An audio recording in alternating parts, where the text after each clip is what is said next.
Dakilang Diyos na aming Ama, muli aming ipinagkakatiwala ang pagbabasa ng iyong mga salita. Patuloy ang iyong gabay at karunungan ang siya naming hinihiling na patuloy mo kaming gabayan sa pagbabasa ng iyong mga salita.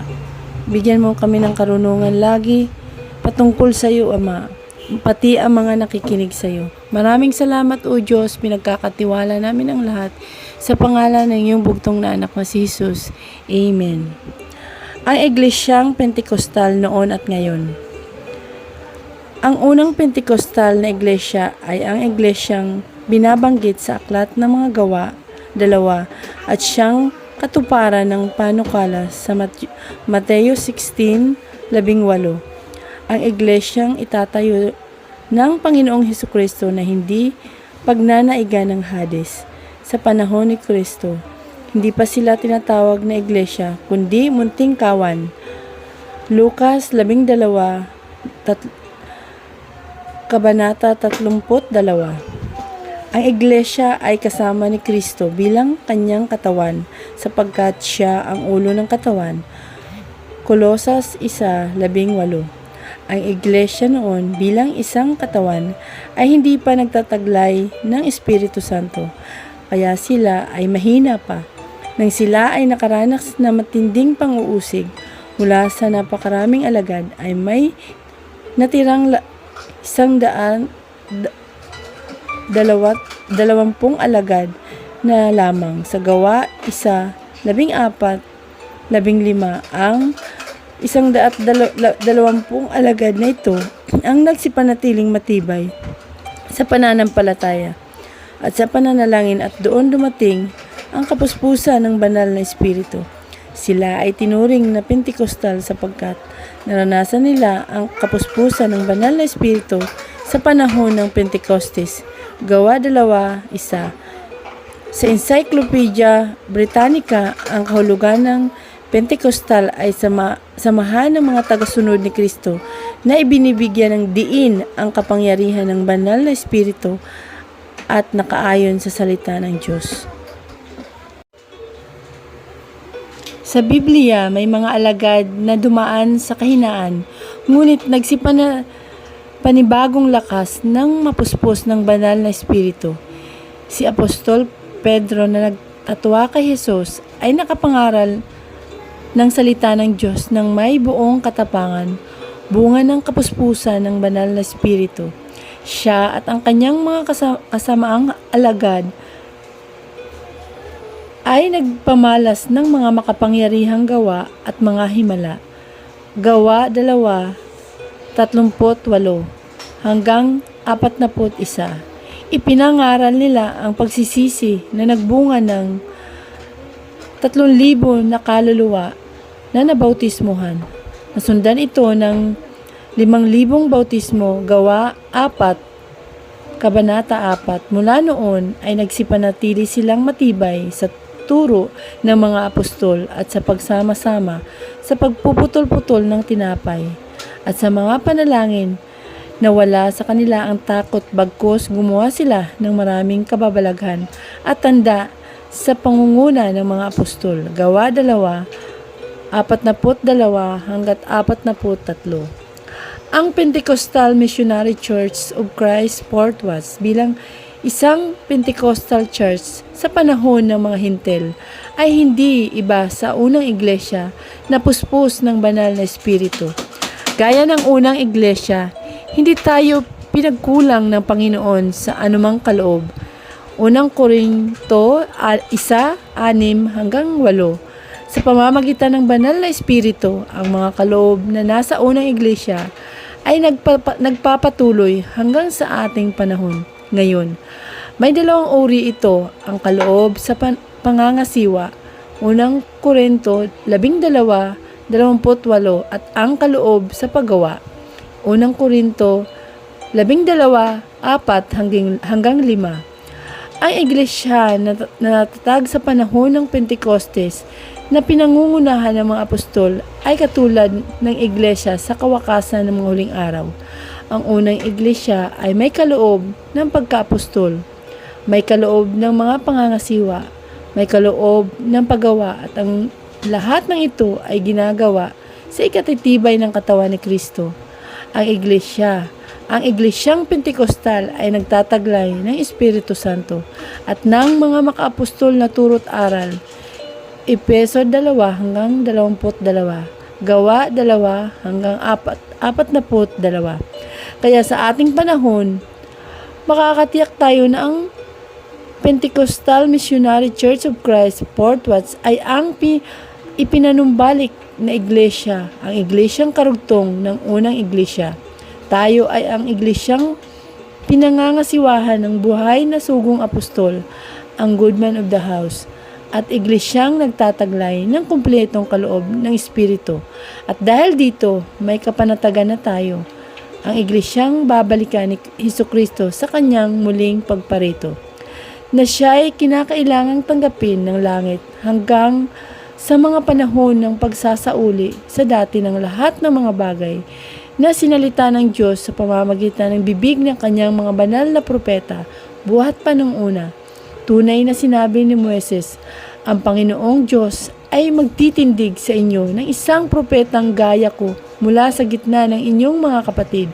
Siya ang inyong pakinggan sa lahat ng mga bagay na nasa inyo'y sasalitain niya. Gawa 3, 21 hanggang 22.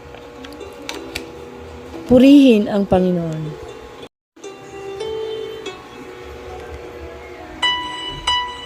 Ang mga kaloob ng pangangasiwa sa iglesia. Ang makaapostol na pangangasiwa sa iglesia ay pangunahin at pinakamataas na kaloob mula sa Panginoon.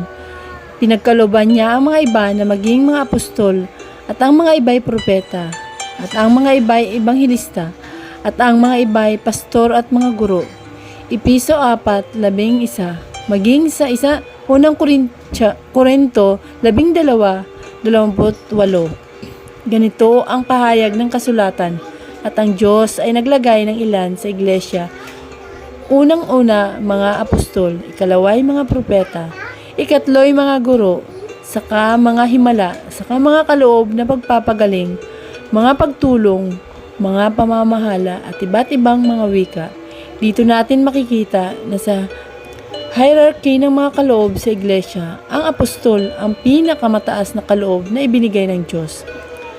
Ang apostol bilang mabuting puno ng sambahayan, Mateo 24:43 ay nagpupuyat at nagtuturo ng pagpupuyat sa bawat kabahagi ng iglesia ng Panginoon.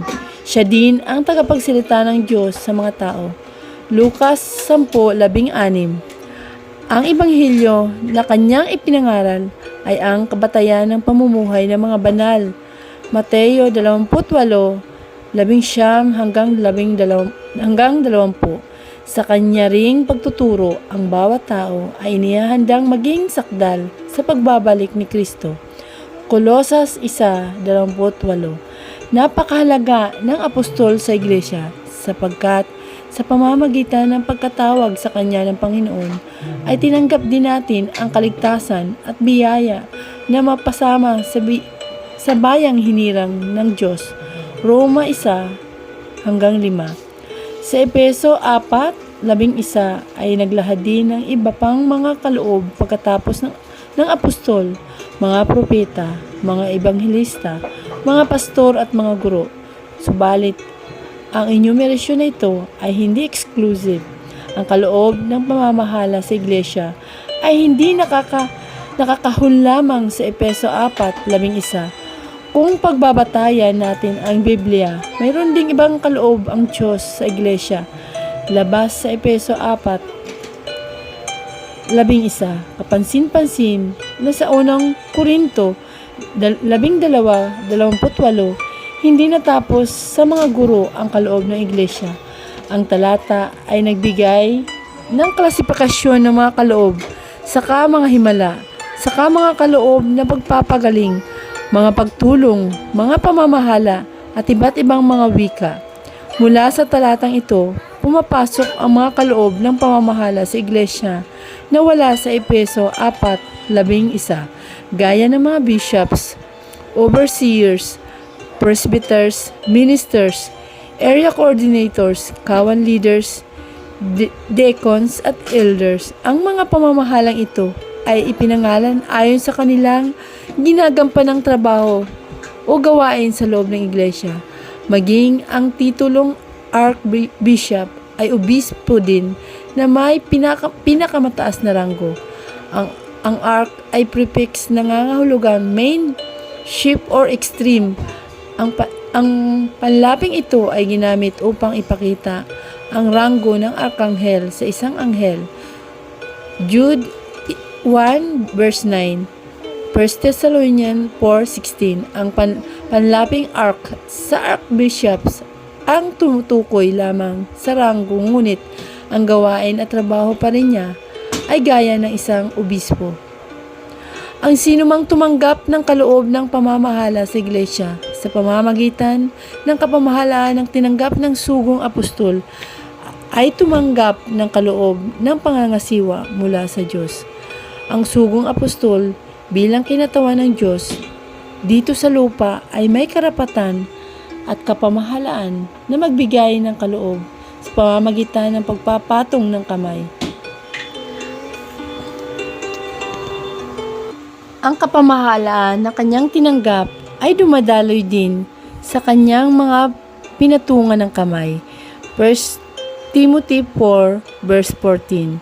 Kaya nanatili na ang sinumang tumanggap ng kaloob ng pamamahala sa iglesia sa pamamagitan ng kapamahalaan na tinanggap ng sugong apostol ay tumanggap ng kaloob ng pangangasiwa mula sa Diyos. At sino mang pinatungan ng kamay ng apostol ay nagtataglay ng apostol na pagkatawag. Biyaya ng Diyos sa iglesia na may buhay na sugong apostol ay patuloy na nagbibigay ang Diyos ng mga kaloob sa pamamagitan ng autoridad na tinanggap mula sa Diyos. Pagsasalita ng iba't ibang wika, pangangaral ng salita. At nang dumating nga ang araw ng Pentecostes, silang lahat ay nagkakatipon sa isang dako. At biglang dumating mula sa langit ang isang ugong na gaya ng isang humahagibis na hanging malakas at pinuno ang buong bahay na kanilang kinauupuan. At sa kanila may nagpakitang mga dilang kawangis ng apoy na nagkakabahabahagi at dumapo sa bawat isa sa kanila. At silang lahat ay nangapuspos ng Espiritu Santo at nagpasimulang magsalita ng iba't ibang wika ayon sa ipinagkaloob ng Espiritu na kanilang salitain. Mga Gawa 2:1-4. Sa banal na kasulatan, ang araw ng Pentecostes ay isa sa mga mahalagang araw para sa mga Kristiyano. Dito ibinuhos ng Diyos ang kanilang banal na espiritu. Sa araw na ito, ang mga alagad ay nagsitanggap ng kapangyarihan sa pangangaral ng Ebanghelyo sapagkat ang pagtanggap ng espiritu ay pagtanggap ng kapangyarihan mula sa Panginoon. Ang sabi sa Mikas 3:8, ngunit sa ganang akin, ako'y puspos ng kapangyarihan sa pamamagitan ng Espiritu ng Panginoon at ng kahatulan at ng kapangyarihan upang ipahayag sa Jacob ng kanyang pagsalangsang at sa Israel ang kanyang kasalanan. Ang kapuspusan ng banal na Espiritu ay nagdulot ng mga makapangyarihang gawa. Kaya ang Panginoon ay nag-utos sa mga alagad na kanilang hintayin ang pangako ng pagsasangkap ng kapangyarihang mula sa Ama gaya ng wika sa Gawa 1-4. At palibhasa'y nakipagpulong sa kanila ay ipinag-utos niya sa kanila na huwag silang magsialis sa Jerusalem kundi hintayin ang pangako ng Ama na sinabi niyang narinig niyo sa akin. Ang pangakong ito ay nilaan sa kanila na nagsipaghintay. Gawa 1-8. Ang paghihintay ay tumutukoy sa pakikiisa sa mga pagkakatipon, panalangin at pakikinig sa mga pagtuturo ng mga apostol. Gawa 1:13-14. Ganito ang uri ng paglilingkod na dapat panatilihan ng iglesia sa pangunguna ng sugong apostol sa kawakasan ng mga huling araw upang lalong gumawang makapangyarihan ang banal na Espiritu. Kalakip ng kapuspusan ng Espiritu ng Diyos ay ang kapangyarihan sa pagsasalita ng iba't ibang wika. Gawa 2-4. Ito ay totoo at matagumpay na nangyari sa unang iglesia ayon sa hula ni Propeta Joel. Joel 2:28-29. Matapos mapuspos ng banal na Espiritu, ang mga unang alagad ay nagsipangalat at nangaral gaya ng ipinagtagubilin sa kanila ng Panginoon. Marcos 16:20.